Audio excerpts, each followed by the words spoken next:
অত্যন্ত শক্তিশালী এবং ধর্মবিরোধী মুসলিম পরিবার ছিল। এনাকে ইরানের সকলে খুবই ভালোবাসত। ইনি একমাত্র ব্যক্তি যিনি ওখানে 37 বছর ইরানের সর্বোচ্চ ধর্ম নেতা হিসেবে দায়িত্ব পালন করেছেন। ইনি 1989 সালে দায়িত্ব শুরু করেন এবং তার মৃত্যু হয় 28শে ফেব্রুয়ারি, যেদিন ইসরায়েল এবং ইহুদিবাদী দল তাকে আক্রমণ করে। সেদিন পর্যন্ত এই দায়িত্ব সফল ছিলেন। তা যাই হোক, একটা বিষয় না বললে নয়, এই সারা বিশ্বে বহু মুসলিম আছে, মুসলমান নেতা আছে, কিন্তু কেউ কখনো যেটা করতে পারে নাই, ইনি সেটা করেছিল। তার দুই একটা কথা আমি বলি। বর্তমান সারা বিশ্বে সবাই আমেরিকাকে বলে বিশ্বের সুপার পাওয়ার দেশ। ইনি বলছিল, কিসের আমেরিকা বিশ্বের সুপার পাওয়ার, একমাত্র আল্লাহ হচ্ছে সারা বিশ্বের সুপার পাওয়ার। ইনি বলছিল।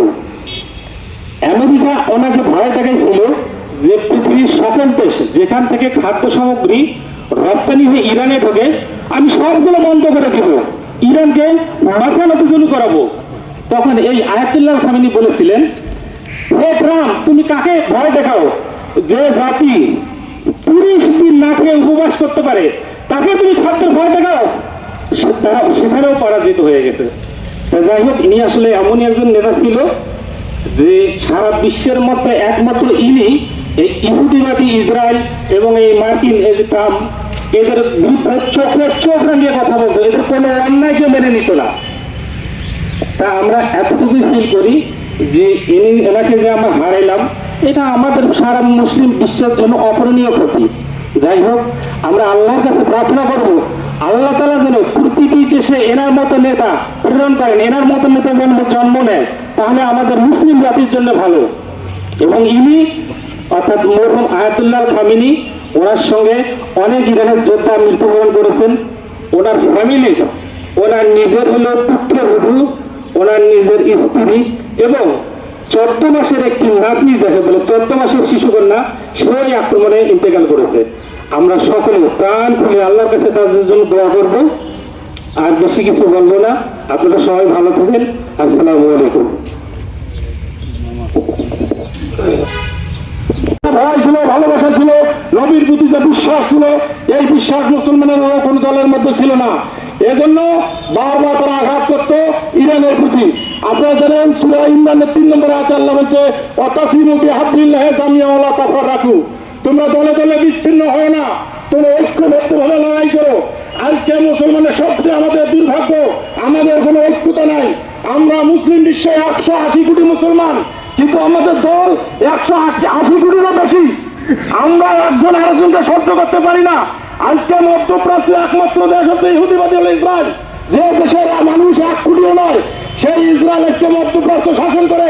আজকে আমেরিকার কথা মতো ইসরায়েল মুসলমান দেশকে আক্রমণ করে। আপনারা দেখেন, ফিলিস্তিন নামক যে দেশটা ছিল, এই দেশটা কিন্তু ধ্বংস করে দিল তারা। কোন মুসলমান, আজকে আমাদের অনেক মুসলিম আছে, তারা বলে ওরা শিয়া, ওরা সুন্নি। আমরা যারা সুন্নি আছি, আপনারা বলেন বিশ্বের বুকে কোন সুন্নি নেতা তারা বলছে যে আপনি কেন ফিলিস্তিনিতে আক্রমণ করছেন? কি বলছিল তাদের? বলেন আপনারা, কোন দেশ ছিল তাদের? তাদের স্বাধীনতা ভোগ করার অধিকার প্রত্যেকটা মানুষের রয়েছে, তাদেরও রয়েছে, কিন্তু তাদেরকে তারা স্বাধীন হতে দেয় নাই, তাদেরকে স্বাধীনতা ভোগ করতে দেয় নাই। এই ইসরায়েল তাদেরকে ধ্বংস করে দিছে। ইসরায়েলের প্ল্যান, মধ্যপ্রাচ্যের শক্তিশালী দেশ ইরান, ইরানকে তারা ধ্বংস করবে। আর এই জন্যই বলছে তোর দেশে ইউরেনিয়াম আছে, তুই পারমাণবিক বোমা বানাবি, তুই এটা বানাইতে পারবো না। আরে ভাই, তুই যদি পারিস, একজনের বাড়ি যদি বিল্ডিং হয়, আমি করতে পারবো না? আমি পারবো কিনা বলেন? আমার নিরাপত্তার জন্য তারা বারবার বলছে আমাদের এই কর্মসূচি হচ্ছে শান্তিপ্রিয়, আমাদের এই কর্মসূচি কোনো মানুষকে আঘাত করার জন্য নয়, এটা আমার নিরাপত্তার জন্য। আমি এখান থেকে জ্বালানি উৎপাদন করবো, বিদ্যুৎ ব্যবহার করবো। ইরান বারবার বলে সেটা তোমার করা, আমেরিকা বলে ওটা করা যাবে না, তোমার ইউরেনিয়াম আমার কাছে দিতে হবে। এটা হচ্ছে এক পেশে কথা, এটা হলো পেশি শক্তি। আর এই পেশি শক্তির সাথে লড়াই করতে গিয়ে এই মুসলিম বিশ্বের অবিসংবাদিত নেতা সপরিবার সহ ইন্তেকাল করেছেন। ওনার বড় ছেলে বর্তমানে যাকে বলা হয়েছে আয়াতুল্লাহ মুস্তফা খামেনি, যাকে দায়িত্ব দেওয়া হয়েছে, উনিও সম্ভবত রাশিয়া তো অন্য কোনো জায়গায় চিকিৎসাধীন রয়েছেন। আমরা সকলে প্রাণ খুলে ওনাদের জন্য দোয়া করবো। আপনারা দেখলেন কয়েকদিন আগে, অনেক পরশুদিন কালকে কারবেলায় জানাজা হয়েছে, নাজাফ শহরে জানা হয়েছে, কোটি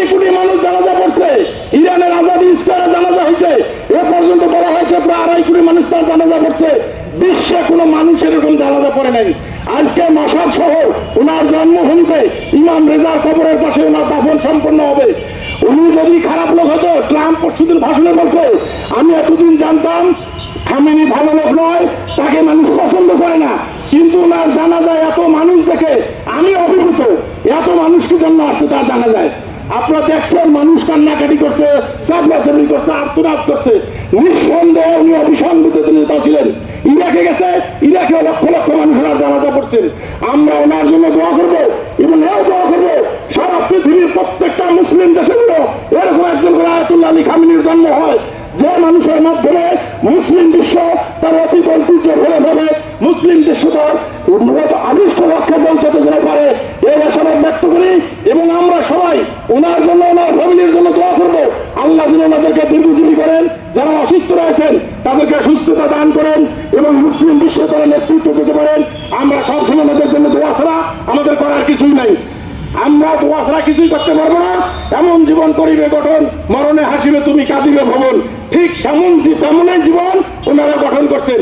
ওখান থেকে আমাদেরকে শিক্ষা নিতে হবে, ঐক্যবদ্ধ থাকতে হবে, একজনের বিপদ আপদে আরেকজনকে আগাইতে আসতে হবে। আর মুসলিমকে যারা জুলুমকারী তার মধ্যে প্রতিরোধ গড়ে তুলতে হবে, প্রতিরোধ করতে হবে।